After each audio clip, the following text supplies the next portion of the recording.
premier arrêt de la transhumance du Grand Paris à Aubervilliers. Cette transhumance qui va durer 15 jours est organisée par la métropole du Grand Paris, le média métropolitain et les bergers urbains qui sont ceux qui organisent, gèrent ces moutons urbains, leur apprennent à traverser la rue et sont présents en Seine-Saint-Denis depuis maintenant plusieurs années. La métropole, elle a, comme toutes les métropoles, des défis à résoudre. Le premier défi, c'est le défi climatique. Il faut ramener plus de nature en ville. Et les moutons, eh bien, c'est une expression de cette volonté de renouer, de donner une nouvelle intimité entre la nature et l'urbanité, de montrer que la ville est faite pour l'ensemble des humains, mais aussi pour que la biodiversité soit présente. Donc c'est au fond, ça n'est pas une opération cosmétique, c'est redonner à penser qu'il n'y a pas de vie et de ville s'il n'y a pas de nature associée. Les humains ont besoin du reste de la biodiversité et les bergers urbains le prouvent avec ce retour des moutons en ville. Alors le troupeau, c'est le troupeau de l'association Clinamène, qui a un élevage de brebis en Seine-Saint-Denis, qui est basé au parc Georges Valbon. Donc on a une bergerie là, et on a aussi une autre partie du troupeau fait du pâturage en parcours en ville. Donc on peut les trouver à Saint-Denis, à la Courneuve, à Aubervilliers, voilà. C'est tout simple, j'habite Aubervilliers, en allant prendre le métro au Fort, j'ai croisé le troupeau dans une cité. Moi, les moutons, c'est ma passion depuis toute petite. Donc je suis allée voir les bergers, leur demander ce qu'ils faisaient là. Ils m'ont dit qu'ils avaient besoin de monde, j'ai dit je viens. Et depuis, je fais 2 jours par semaine à la ferme. En dehors d'emmener les moutons pâturer, il y a les soins, il y a la période des naissances, la gestion du foin, il y a des tas de choses à faire. Et donc j'apprends mon métier de bergère sur le tas.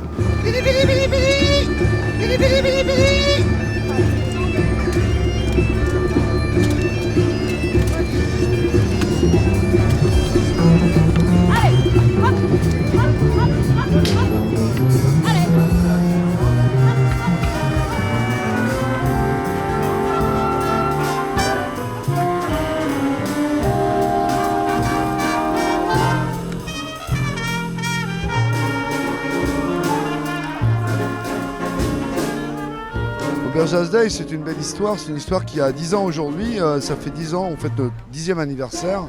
C'est un moment un peu particulier pour nous. C'est une initiative des habitants du centre-ville, j'aurais mal répété, et qui est devenu un petit festival qui a un nom et qui regroupe des gens qui sont là par bonheur, par amour. Les musiciens qui sont derrière moi, les gens qui ont participé toute la journée, tous les musiciens, les acteurs, les associations. C'est une fête qui appartient à tout le monde et qui amène du sourire à Aubervilliers. Vous bourgeonnez les fées,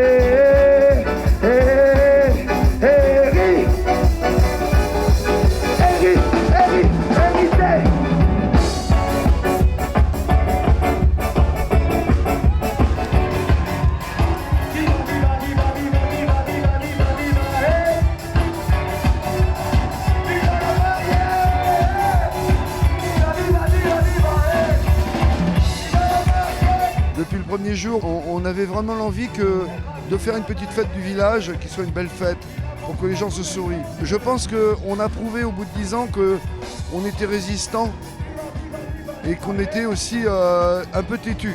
C'est-à-dire qu'on a voulu créer quelque chose de beau. Et je crois qu'aujourd'hui, on est modestement en place. Et puis je suis content quand je vois des gens qui ont le sourire, des enfants, des adultes qui se rencontrent. Et aussi une autre façon de découvrir un timing, quelque chose par la musique notamment. C'est complexe mais c'est simple.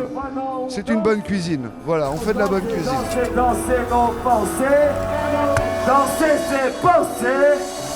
Ça marche parce qu'il y a l'énergie de certaines personnes qui sont motivées. Et on prouve qu'Aubervilliers est une ville de rencontres. Et on y tient beaucoup. Et on n'a pas envie de s'arrêter, on sait qu'on va faire la 11e l'année prochaine, bien sûr.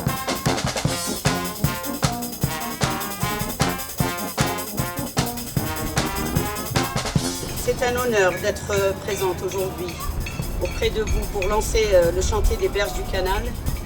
c'est une nouvelle étape dans la requalification de ce quartier et de son embellissement. C'est surtout aussi une nouvelle phase dans la relation de notre ville avec son canal. Je veux ici saluer le travail de coopération entre les différentes institutions pour aménager l'ensemble de cette zone à aménagement concerté, cette ZAC du canal, puisqu'il s'agit d'une démarche intercommunale avec, donc, je l'ai dit tout à l'heure, nos voisins de Saint-Denis, Paris, Plaine Commune, donc, et bien sûr notre bras aménageur et notre soutien pour développer notre commune, encore une fois la Plaine Commune développée. Je veux revenir donc sur le choix de notre dénomination. Comme je m'y étais engagée il y a quelques mois, la municipalité rend hommage à 2 militants et militantes de la liberté et de la justice, Josette et Maurice Audin, ces 2 mathématiciens qui ont œuvré à la lutte du peuple algérien pour son indépendance. Disparus, je cite, en juin 1957, après son arrestation par les parachutistes, pour avoir agi en qualité de militant du Parti communiste algérien, en soutien aux indépendantistes, Maurice Audin est en réalité assassiné au bout de plusieurs jours de torture. Maintenant que l'État reconnaît sa responsabilité et ouvre les archives afférentes à ce sujet et à cette situation, il est à espérer que la responsabilité de l'État français dans d'autres crimes de la guerre d'Algérie et d'autres guerres coloniales soit reconnue. C'est dans un bel endroit, dans un lieu apaisé, que désormais nous pourrons évoquer les noms de cet homme parti si jeune, vous le savez, à 25 ans, et de son épouse, donc Maurice et Josette Audin, qui, pour nous, portaient des valeurs qui sont constitutives de notre ville, qu'Aubervilliers continuera à porter plus haut, encore et toujours, avec tout le monde. Merci encore une fois à Pierre Audin d'être là. Je vais lui passer la parole. Hier, c'était une date symbolique, c'était le 57e anniversaire de l'indépendance de l'Algérie. C'était aussi le 20e vendredi consécutif où la population algérienne marchait pour dégager le système. Mes parents militaient pour une Algérie indépendante et démocratique, mais la révolution a été confisquée au profit de quelques-uns. La révolution actuelle du peuple algérien, la révolution du sourire, reprend ce combat depuis 20 semaines, malgré la répression. Un prisonnier politique est mort après 50 jours de grève de la faim. Des Algériens sont emprisonnés parce qu'ils brandissent un drapeau berbère. La police est de plus en plus violente et empêche les Algérois d'approcher de la Grande Poste, du tunnel des facultés et de la place Maurice Audin. Le premier lieu public à porter le nom de Maurice Audin a été une rue des Chirolles, ville populaire de la banlieue de Grenoble. Le premier lieu public à porter le nom de Josette et Maurice Audin est ce quai d'Aubervilliers, ville populaire de la banlieue de Paris. J'y vois un symbole et j'espère que le peuple saura y voir l'avancée de l'histoire. Regardez.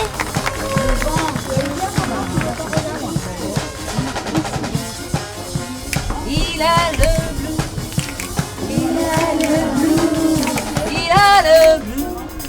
Il a le bleu. Vous êtes vaccinés. Il a retrouvé la patate.